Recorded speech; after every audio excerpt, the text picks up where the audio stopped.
Social media. How will I use social media in my classroom? I plan on teaching second grade, so at this age, second graders should have their social media use directed by the teacher because it's important to stay safe online, and most social media sites don't allow students to have an account unless they're a certain age. The social media I'll be using is created for education and will be accessible with a link or a scan code, and the content will be monitored. So this social media use will be specifically for our classroom, and only the students and the parents from this class will have access to it, unless we want to later on share with students from other classes or students from other schools. We'll be using Padlet to organize thoughts and ideas and to share information, as well as creating projects. Here's an example of a Padlet warm-up activity. When students are asked about fall, they can post pictures or ideas about what they think of when they think of fall. How does Padlet support my students' learning? It allows them to collaborate with one another to work on a project. They can also brainstorm using pictures and words. It can also serve as a live question bank if they are working quietly on a project or reading a book. I can post a Padlet page where they can ask questions that can either be answered by me or by other students. We can also use Padlet to serve as a page about our prior knowledge before we're starting on a lesson. And then after we've completed that lesson, we can come back to that page and talk about what we've learned. My students will use Padlet for a science project. We'll start with a subject such as animal habitats.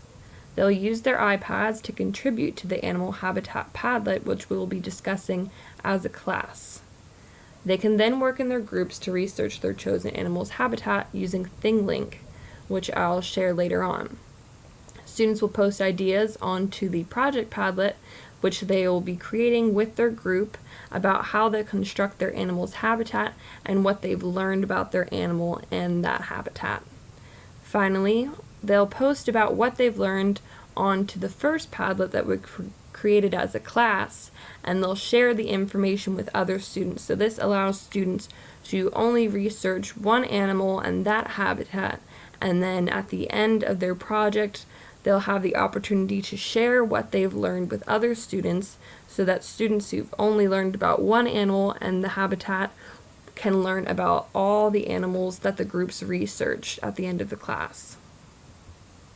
Here's an example of ThingLink, which is what I'll use to combine all the resources that I want my students to look at. So if they go on to the different types of habitats and the animals, they'll find links to videos, websites, and other information they can use to research the animal's habitat that was picked out by me, so that I'll know that they're getting accurate information. And how does Padlet support the final product? It helps them learn to collaborate and work together as a group.